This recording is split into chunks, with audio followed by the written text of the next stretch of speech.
बोलिए गोविंद भगवान की जय। गोविंद जय जय गोपाल जय जय। राधा रमण हरि गोविंद जय जय। राधा रमण हरि गोविंद जय जय। गोविंद जय जय हरि गोपाल जय जय। बोलिए गोविंद भगवान की जय। सद्गुरुदेव भगवान की जय। सच्चिदानंद भगवान की जय। आइए, आप सुन रहे हैं उद्धव गीता के अंतर्गत तितिक्षु ब्राह्मण का आत्मकथा। पिछले भाग में सुना यज्ञ के पंचभागी देवता कुपित हो जाने से धर्म कर्म विहीनस्य चुक्रधु पंचभागिना। और जब पंचभागी देवता कुपित होते हैं तो फिर करोड़पति भी रोड़पति हो जाता है। तो ये कैसे कुपित नहीं होते? पिछले भाग में बताया, अध्यापनम ब्रह्म यज्ञ पितृ यज्ञ तर्पणम होमो देवो बलिर्भूतो निर्यज्ञो तिथि पूजन। ये आपने सुना। लेकिन वो धर्म कर्म से बिल्कुल विहीन था। धन को उसने कभी धर्म में नहीं विनियोग किया। कभी अर्पण भगवान की बैंक में कभी कुछ भी जमा नहीं किया। खाता बिल्कुल खाली हो जाता है। उस तरीके से वो दुखी हो गया, सारा कुछ लुट गया। तो फिर अपने को वो कैसे कोस रहा है? मैंने कुछ भी नहीं किया। मैंने प्रमाद में ही अपनी आयु, धन, बल, पौरुष खो दिए। विवेकी लोग जिन साधनों से मोक्ष तक प्राप्त कर लेते हैं, उन्हीं को मैंने धन इकट्ठा करने की व्यर्थ चेष्टा में खो दिया। अब वह बुढ़ापे में कौन सा धन कमाऊंगा, क्या साधन करूंगा? बुढ़ापे में कोई साधन नहीं होता।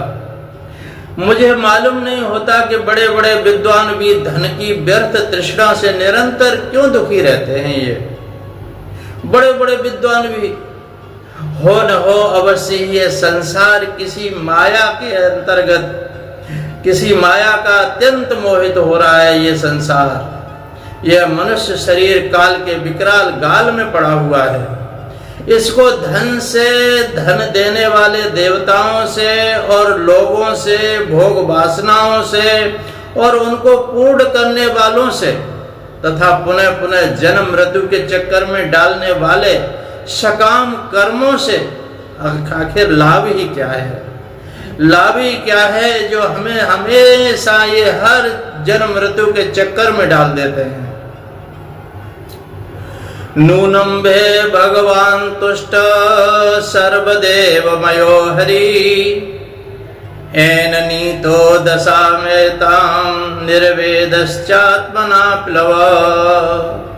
निर्वेदश्चात्मना प्लव।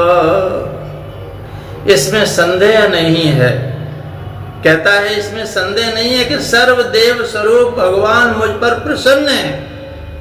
जहां धन संपत्ति लुट गई उसकी वो कह रहा है भगवान प्रसन्न है। यही तो विवेक, तभी तो उन्होंने मुझे इस दशा में पहुंचाया है। मुझे जगत के प्रति यह दुख बुद्धि और वैराग्य दिया है। वस्तुतः वैराग्य ही संसार सागर से पार होने के लिए नौका के समान है। मैं अब ऐसी अवस्था में पहुंच गया हूं, यदि मेरी आयु शेष हो तो मैं आत्मलाभ ही संतुष्ट रहकर अपने परमार्थ के संबंध में सावधान हो जाऊंगा। सावधान हो जाऊंगा। और अब जो समय बच रहा है मेरे जीवन का, उसमें अपने शरीर को तपा करके, भजन करके और इस शरीर के द्वारा, इस समय के द्वारा तीनों लोकों के स्वामी देवगण मेरे इस संकल्प को अनुमोदन करें। वो प्रभु अनुमोदन करें, अभी निराश होने की कोई बात नहीं है। क्यों? क्योंकि राजा खटवांग ने तो 2 घड़ी में ही परम पद प्राप्त कर लिया था, भगवत धाम प्राप्त कर लिया था।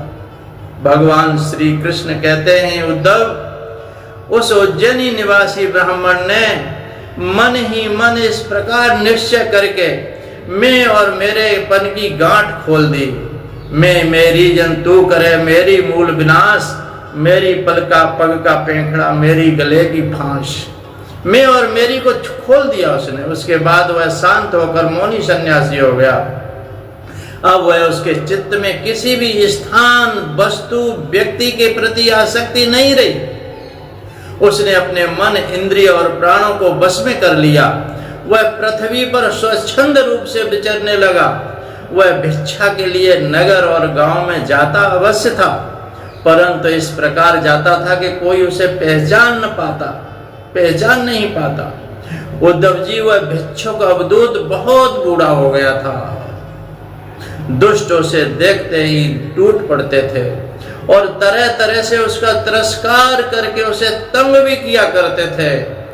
कोई उसका दंड छीन लेता तो कोई भिक्षा पात्र झटक ले जाता, कोई कमंडलू उठा करके ले जाता तो कोई आसन, रुद्राक्ष की मालाएं छीन लेता, कोई उसकी गुदड़ी, कंथा, कंबल छीन लेता, कोई तो उसकी लंगोटी और वस्त्र को ही इधर उधर कर देता।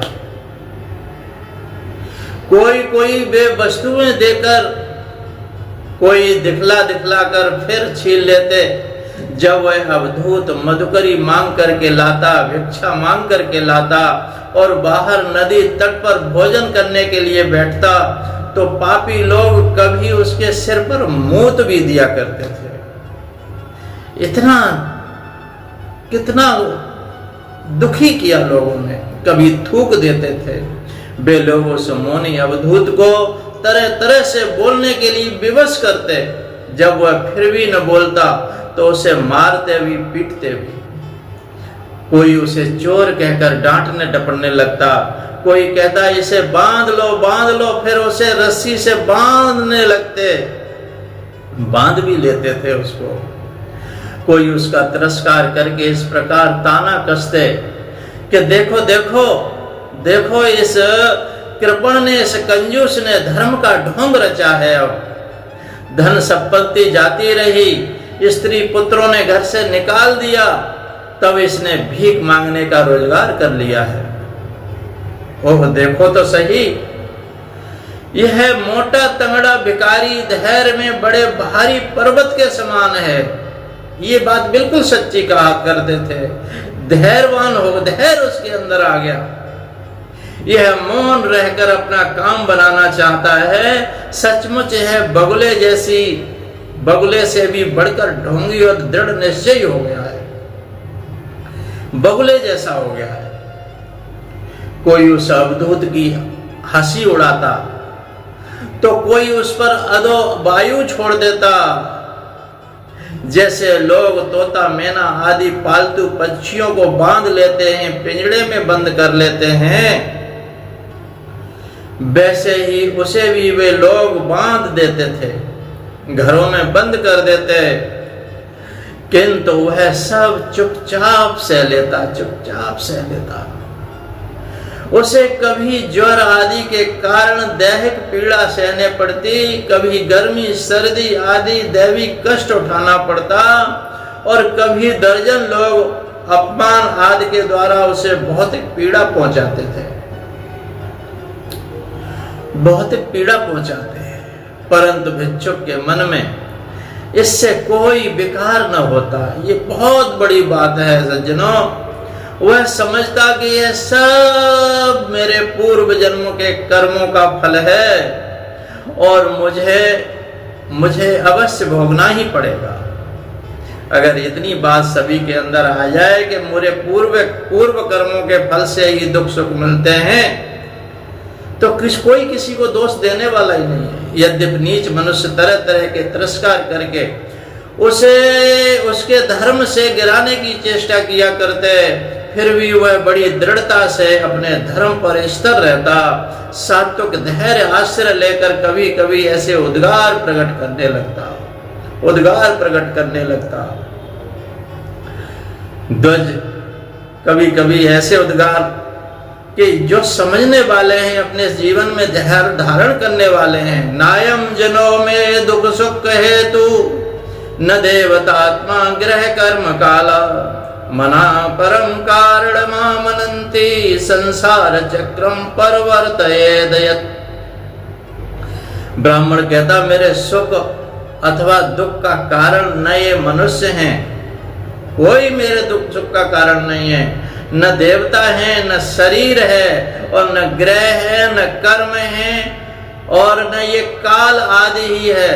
श्रुतियां और महात्मा जन मन को ही इसका परम कारण मानते हैं, मन को ही परम कारण मानते हैं, और मन ही सारे संसार चक्र को चला रहा है। सचमुच है, मन बहुत बलवान है, बहुत बलवान है। इसलिए संतों ने मन पर बहुत जोर दिया, इसको बस में करो भाई। इसी से विषयों के कारण गुणों और उनके संबंध रहने वाली वृत्तियों की सृष्टि की है। इसी मन ने उन वृत्तियों के अनुसार ही सात्विक, राजस और तामस अनेक प्रकार के कर्म होते रहते हैं हम लोगों से, और कर्मों के अनुसार ही जीव की विविध गतियां होती हैं। मन ही समस्त चेष्टाएं करता है, इसके साथ रहने पर भी आत्मा निष्क्रिय ही है। हम निष्क्रिय ही हैं अपने स्वरूप से। वह ज्ञान शक्ति प्रदान है, मुझे जीव का सनातन सखा है, और अपने अलुप्त ज्ञान से सब कुछ देखता रहता है। मन के द्वारा ही उसकी अभिव्यक्ति होती है। जब वह मन को स्वीकार करके और उसके द्वारा विषयों का भोक्ता बन बैठता है, तब कर्मों के साथ आसक्ति होने के कारण वह उनसे बंध जाता है। मना ये मनुष्याणाम कारणम बंध मोक्षयो। और कहता है, दानम स्वधर्मो नियमो यमश्च स्वतम च कर्माणि च सद्व्रतानि सर्वे मनोनिग्रह लक्षणांता परो हि योगो मनसा समाधि।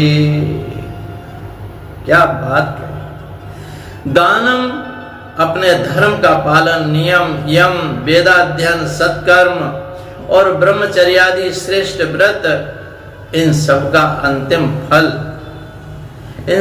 अंतिम फल यही है कि मन एकाग्र हो जाए, हमारा मन एकाग्र हो जाए, मन संसार की विषय वासनाओं में न जाकर के परमात्मा भगवान में लग जाए। भगवान में लग जाए, उनका मन का समाहित हो जाना ही परम योग है। मन का समाहित हो जाना ही परम योग है। दान अपने धर्म का पालन, नियम, यम, वेदाध्ययन, सत्कर्म और ब्रह्मचारादि श्रेष्ठ व्रत, इस सब का अंतिम फल सज्जनों यही बताया गया है कि भगवान में किसी तरह से मन लग जाए, मन से भगवान का नाम जब हम जपने लगें, हम सद्गुरु की शरण ग्रहण कर लें और अपने संकल्प विकल्पों से रहित मन हो जाए हमारा, और अब उनसे कुछ लेना बाकी नहीं है। और जिसका मन चंचल है अथवा आलस से अभिभूत हो रहा है, उसको इन दानादि शुभ कर्मों से अब तक कोई लाभ नहीं हुआ। चाहे कितने भी कार्य कर लो, तीर्थ यात्रा कर लो, दिन रात सत्संग भी करो, और चाहे यज्ञ आदि करते रहो, लेकिन मन को आपने समाहित नहीं किया तो अभी तक कुछ नहीं कर पाए। मन को ही ये सब कर्मों का काम है। मन हमारा शांत हो, मन चंचल अचंचल हो जाए।